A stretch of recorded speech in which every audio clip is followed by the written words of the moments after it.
Okay,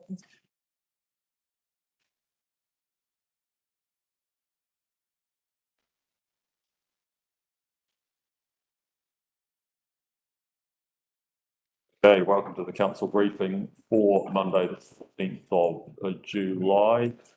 First item we have, in fact, the only item we have is reviewing revenue and financing policy, the annual plan briefing 6. And online we have Bronda Smith, and with us in person, Christine Toms and Sue Davidson. Thank you. Who's leading this? Sue. Thank you, Sue. Thank you, Council.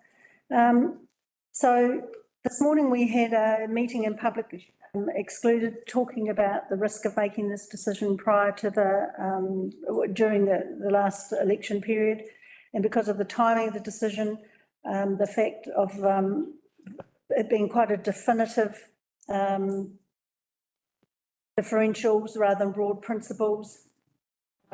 We've decided that we won't go through the slides. The councillors had a discussion and proposed to pause this until the new elected council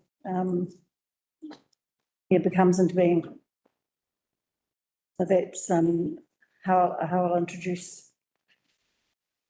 the topic. So through you, Mr. Chair, thank you, Sue. So what I would say here, Council, is you've given us direction to pause and wait for the new council and take them through the process, remembering that this policy was due to be reviewed and implemented 1st of July next year. So there is time for the incoming council to pick up the work that you've done already. It won't be wasted. It did get complicated, as we've indicated already.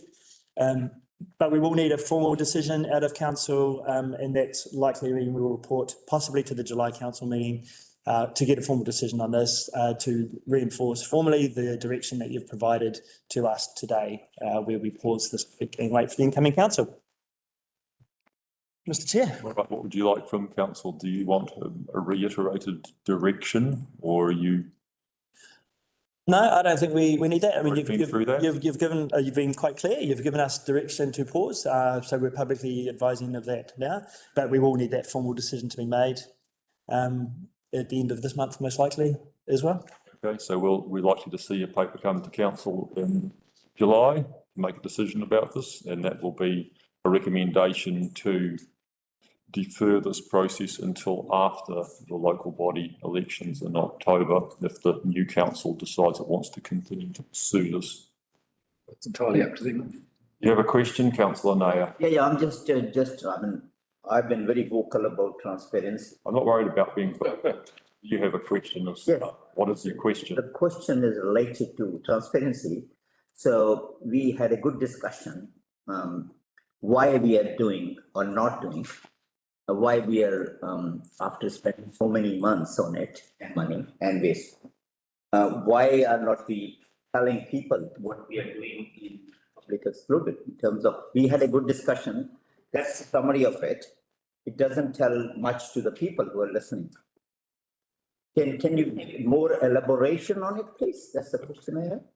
So, Mr. Maris, the question is, why can Councillor Naya not talk publicly about what happened in public excluded? Could you clarify that for me, please? Sorry, Chair. That's not the question. The question is, when you say we had a public excluded meeting and we decided to do that we are not doing anything, leaving it for next people, there should be some background given by you, Mr. Morris, so people know why we are doing this. So, Councillor Naya, thank you. Yes, thank you.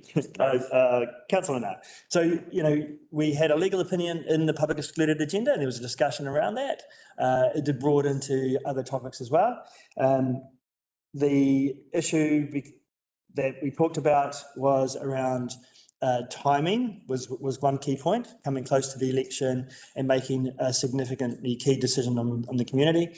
The other couple of issues we talked about were the differentials and how things were getting quite complicated around those differentials and the categories. And also, we acknowledged that everybody was working at pace, probably way faster than probably needed, way faster get a good job done, the best job done, to try and push this through under council direction before the end of the term, right? So there are a few issues there. I think Sue outlined them at the start of this briefing as well. What I would say here though, councillor Nair, to rest your weary mind, obviously when we report to council in July, following the defer this until the new term, then we'll obviously have all that information in that report so that it is publicly available. It will be an open report as well, so there will be clarity for the public in that space. That's great. And for the record, I think the direction provided today was fair, and I think it was a good direction given the timing, which does complicate matters. Thank you. Okay, any other questions? No, all good. Well, thank you very much, Sue, Rhonda and Christine. And if there's nothing further from you, Mr. Maris, we'll declare the thing closed. Thank you. Thank you.